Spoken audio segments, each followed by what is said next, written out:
Assalamualaikum warahmatullahi wabarakatuh. Nama saya Nisa Kartika dari Prodi PGSD 4C NPM 19160011 STKIP PGRI Bandar Lampung.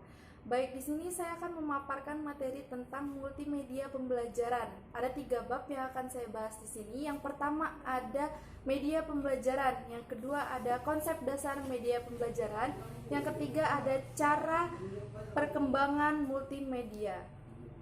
Baik, yang pertama ada media pembelajaran. Pengertian media pembelajaran adalah suatu proses komunikasi, yakni proses penyampaian pesan dari sumber pesan kepada penerima pesan. Adapun pengertian dari media, media berarti pengantar atau perantara. Baik, di sini ada proses komunikasi yang berhasil dan proses komunikasi yang tidak berhasil atau gagal.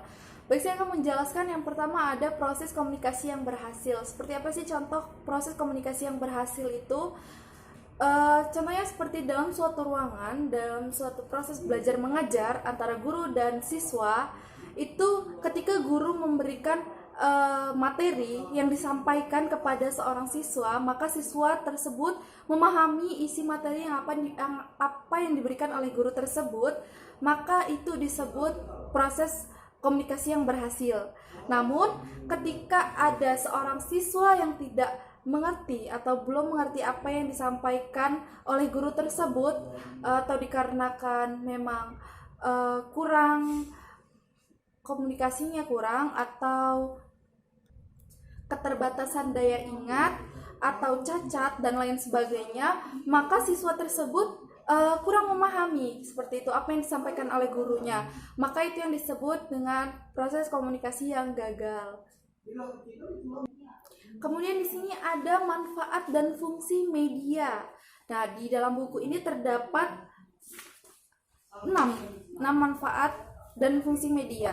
Yang pertama ada pembelajaran akan lebih menarik perhatian siswa sehingga dapat menumbuhkan motivasi belajar. Jadi ketika kita menggunakan media, pembelajaran itu akan lebih menyenangkan seperti itu. Anak-anak itu akan merasa senang atas materi yang diberikan oleh guru tersebut.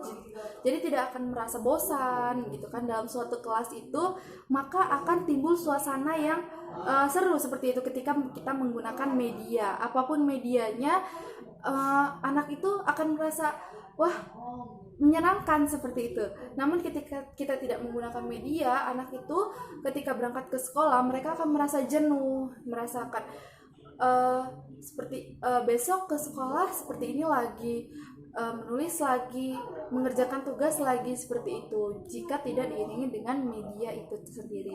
Kemudian di sini ada bahan pembelajaran akan lebih jelas, makanya sehingga dapat lebih dipahami oleh siswa, menguasai mencapai tujuan pembelajaran. Jadi ketika menggunakan media mereka akan antusias seperti itu ya. Ketika anak-anak kita di sini akan memperlihatkan, ibu akan memperlihatkan foto atau video berkaitan tentang materi kita hari ini seperti itu. Mereka akan antusias dengan itu, maka mereka akan lebih cepat memahami apa yang disampaikan oleh guru tersebut dibandingkan menggunakan proses seperti ini ya, ceramah, hanya menyampaikan dan memberikan tugas. Anak-anak itu sulit dalam memahaminya seperti itu. Kemudian dengan menggunakan media pendidikan secara tepat dan bervariasi dapat berguna untuk menimbulkan motivasi belajar. Seperti yang saya bilang tadi, jadi timbullah rasa menyenangkan dalam suatu kelas tersebut jika diiringi dengan pembelajaran menggunakan media itu sendiri. Kemudian dengan latar belakang dan pengalaman yang berbeda di antara peserta didik, memberikan perangsang yang sama, mempersamakan pengalaman.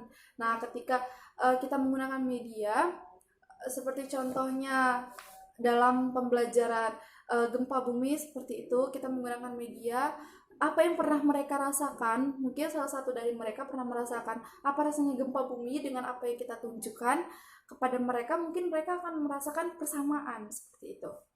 Kemudian memperjelas penyajian. Terus ketika kita menggunakan bahasa lisan, ceramah atau hanya memberikan tugas, mereka tuh akan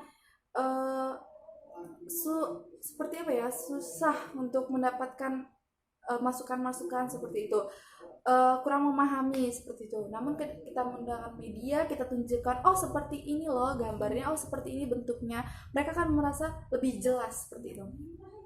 Kemudian mengatasi keterbatasan ruang, waktu, dan daya indera. Misalnya objek yang terlalu besar digantikan dengan realitas seperti gambar, film, bingkai seperti itu. Atau bisa digunakan ketika dalam sekolah ya, dalam lingkup sekolah kita bisa mengajak mereka keluar sekolah, keluar kelas seperti itu ya. Tentunya dengan pengawasan guru seperti itu. Kita melihat langsung bumi ini seperti apa seperti itu, terus perkembangan pohon yang ada di sekitar sekolah seperti itu.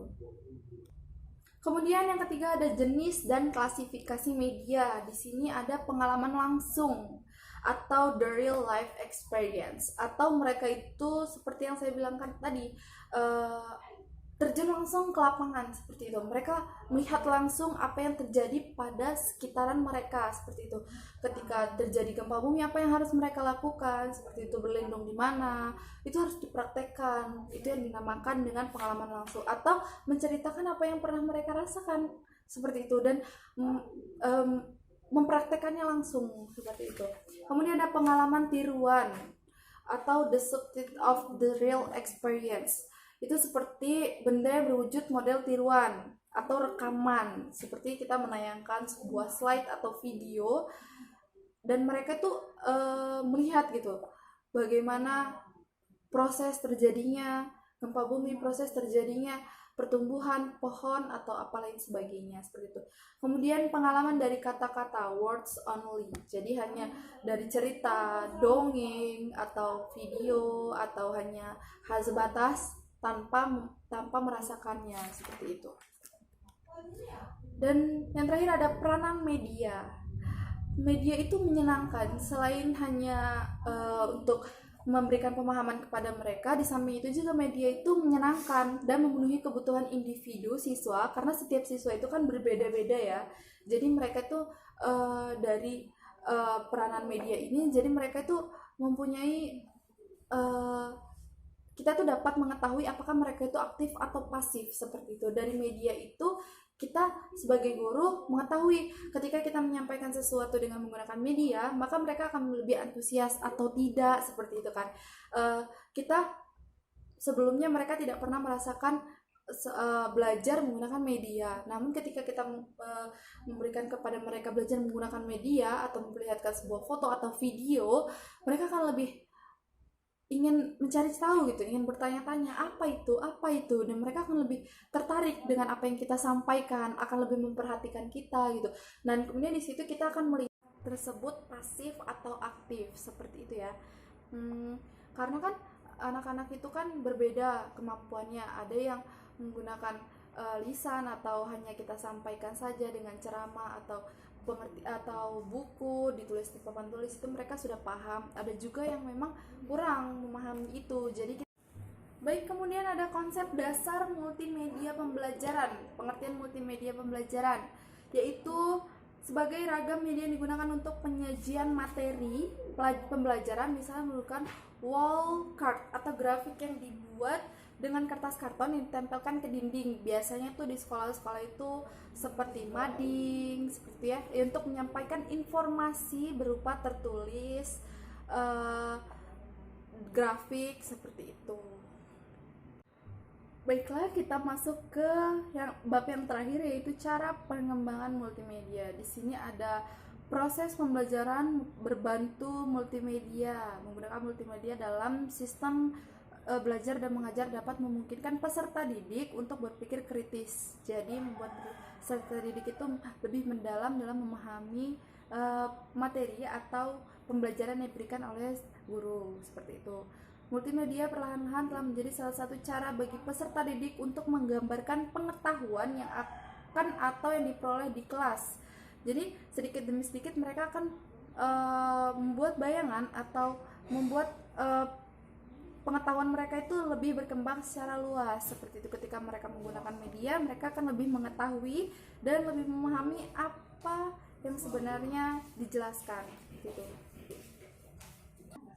Kemudian multimedia pra-authoring, perakit media, elemen media, mencakup semua jenis bahan baku seperti foto atau klip video. Bahan telah dikumpulkan dan diperoleh, bahan analog kemudian harus dikonversikan menjadi bentuk digital yang telah dimodifikasi, ditingkatkan melalui paket perangkat lunak. Seperti kita di kampus itu menggunakan scanning ya untuk membuat tugas atau mengumpulkan tugas seperti itu menjadikan satu dalam bentuk PDF, itu kan menggunakan media yaitu scanning atau pemindai. Itu termasuk dalam media dan itu digunakan biasanya ketika sudah masuk sekolah menengah pertama atau sekolah menengah atas biasanya. Kalau SD itu mungkin belum ya. Kemudian menggunakan Adobe Photoshop itu untuk mengedit atau Corel Draw, dan ini biasa digunakan kepada mahasiswa ya, tingkat atas atau SMA mungkin sudah menggunakannya.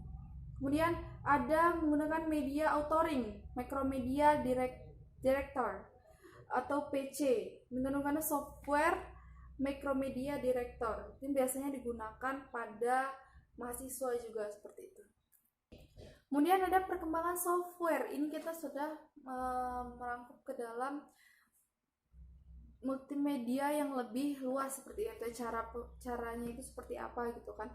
Di sini ada 5 fase. Yang pertama ada fase analisis.